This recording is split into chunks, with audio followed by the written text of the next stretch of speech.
mañanera de Ángel correspondiente al miércoles de la semana en curso, miércoles 18 de septiembre del año 2024. A medida que nos vamos acercando al día fatídico para el bulto, el presidente con O, Andrés Manuel López Obrador, las cosas parecen complicársele de manera profunda, grave, a este último, al bulto. La carta que envió e hizo pública este 13 de septiembre el ingeniero Genaro García Luna, preso desde hace casi 6 años en una cárcel en Brooklyn, en Nueva York. La conferencia del doctor Zedillo el 15 de septiembre, este 15 de septiembre, entre otras cosas, pintan un panorama complicado, no solo para el bulto, sino también para sus cercanos, para sus cómplices y también de manera muy especial a los cercanos, a su familia. Su señora esposa, el hermano Pío, la prima, el esto que el otro, los hijos y lo demás allá y más acá. ¿Por qué? Cuando el poder de un presidente de la República en México empieza a descender, a decaer, a extinguirse ese poder, proceso que antes comenzaba con el destape del candidato del partido oficial, Salinas dijo partido casi único, y en otros tiempos antes de Salinas era, en efecto, en la práctica, partido único. En el momento en que se destapaba, como se decía en aquel entonces, al candidato, en ese momento comenzaba el periodo comenzaba el periodo más triste y doloroso para el presidente en funciones. ¿Por qué? Porque ya había un nuevo sol que iluminaba el camino de la clase política, entendiéndose en aquel entonces por clase política a todos los priistas o simpatizantes de los priistas. Y nada podía decir el presidente actual porque él había disfrutado ese periodo que iba o que va desde su anuncio como candidato a la toma de posesión. De tal manera pues que algunos presidentes intentaron, algunos lo hicieron con éxito, otros no. El caso más exitoso que quizá fue antes de López Obrador, el presidente Echeverría. El presidente Echeverría era un hombre con una ambición de poder tremenda. O sea, su razón de vivir era el poder. Y lo usó todavía el 30 de noviembre del año 1976. Disfrutaba el poder, pero ya se le había acabado. A las 12 de la noche de ese día, en ese momento, ya otro era el comandante supremo de las Fuerzas Armadas. Toma de posesión en un espacio alterno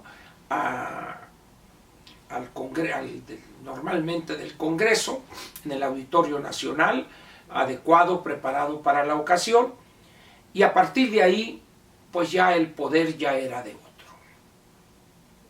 Después de Echeverría, pues quizá la intención de Carlos Salinas al designar a Colosio como el candidato del PRI, era también esa idea de poner a alguien como Colosio, un hombre con muy poca o nula experiencia política en puestos de alta responsabilidad, y Salinas pues un viejo lobo de mar en esto de la política mexicana y también un hombre con una ambición, se le notaba el poder, le gustaba. Eso no lo digo de manera peyorativa, esos son los verdaderos políticos, los que ambicionan el poder, los que lo usan, los que lo disfrutan. Y le falló, vino la desgracia, pero el proyecto personal era cambiar la Constitución para que En el mismo caso en el que estuvo el general Obregón, él fue presidente del 20 al 24, Calles del 24 al 28, y él, algunos amigos que más bien parecían enemigos, fueron hasta la hacienda Nainari, allá contigua hoy a Ciudad Obregón, a decirle que el país lo necesitaba, y le entró el aire al general Obregón, y se cambió la Constitución para permitir la reelección pasando un periodo, y ganó la elección. Lo asesinan a él en julio del año 2028, el 18 de julio, si no estoy equivocado, y en ese momento las ansias reeleccionistas se cayeron hechas pedazos. A partir de ahí fueron cosas así medio veladas. El presidente alemán sondeó y luego los militares y el general Cárdenas le dijeron: momento, güere moment, güero, y se quedó. El presidente Salinas también lo intentó y le dijeron más o menos lo mismo. Y llega este presidente y si bien él quería con todas las ganas y ansias de perpetuarse en el poder, tenía un impedimento muy sencillo.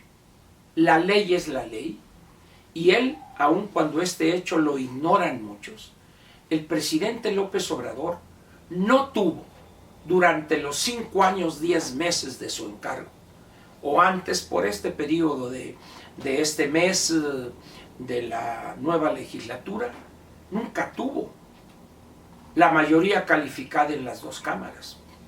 En el Senado de la República no la tuvo, tuvo que negociar con la oposición, de tal manera que para que él pudiera haber aspirado a reelegirse, sea en el siguiente periodo o pasando uno, tendría que haber sido otro su partido con los otros, y eso jamás se lo iban a permitir.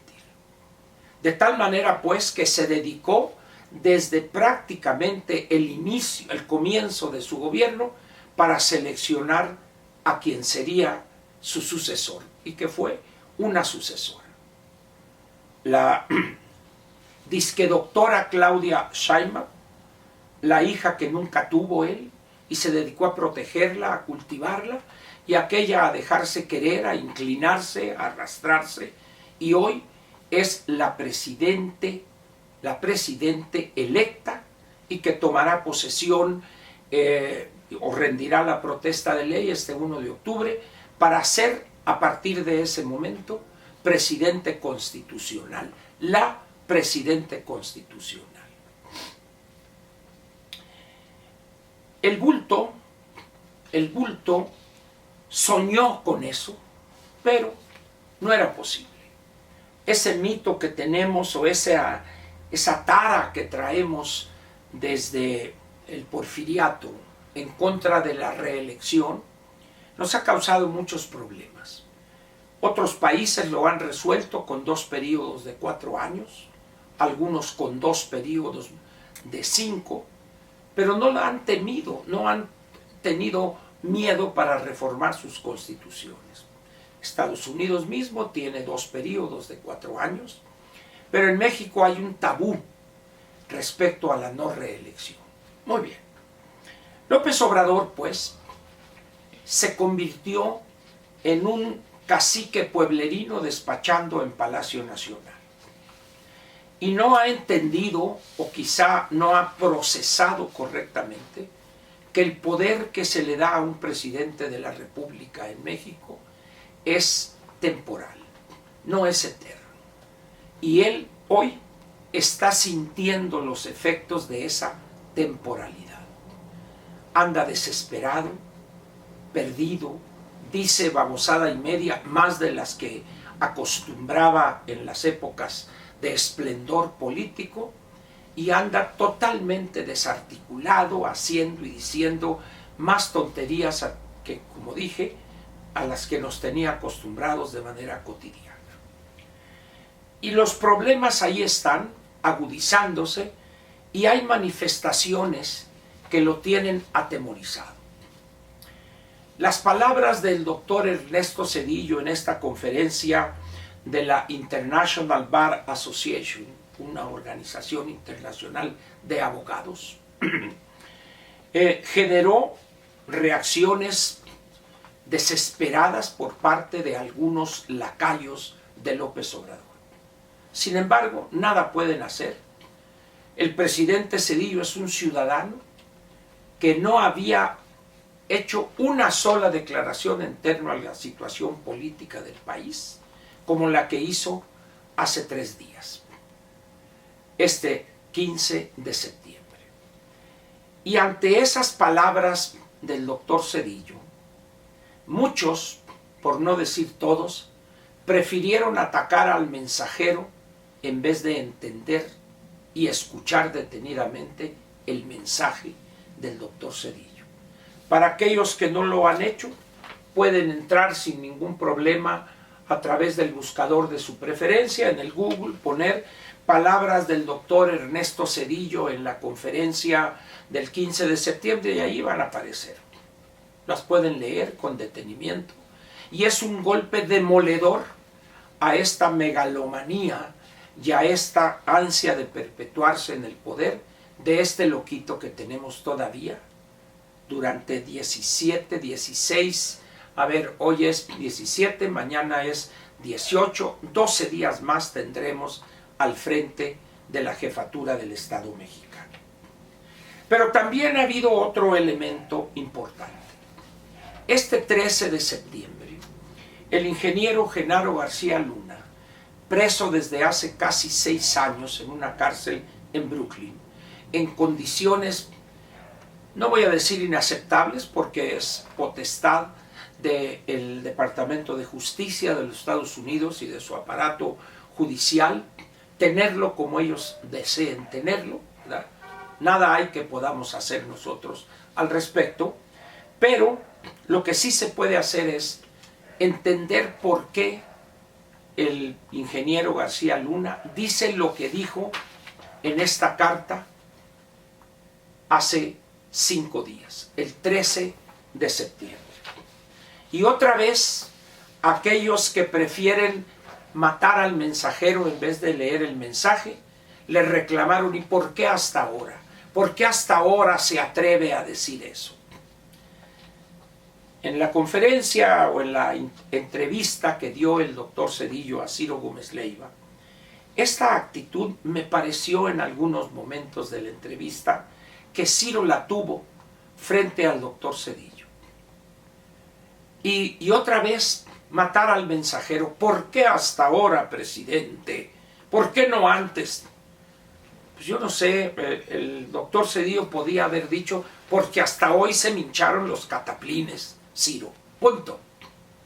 Es decir, en vez de entender la importancia de las palabras del doctor, ¿por qué hasta ahora? Porque hasta ahora quiso, chingados, mire. Y en el caso del ingeniero García Luna, ¿por qué hasta ahora? Porque hoy el poder de López Obrador para exigirle al gobierno norteamericano que lo tenga ahí en esas condiciones ya no funciona. Y en 12 días menos va a funcionar. Porque el ingeniero García Luna sí sabe muchas cosas de López Obrador, de su círculo cercano y de sus hijos en la relación con los capos del crimen organizado. Eso es todo. Y esa es la característica de la carta del ingeniero García Luna. Pero esa actitud de envidia que nos corroe, de querer matar al mensajero en vez de analizar el mensaje. Así seguiremos siendo durante muchos años. Mañana continuaré con este tema con algunos elementos sobre lo que pasa en Sinaloa. Gracias por su atención y su presencia y nos vemos mañana jueves. Gracias.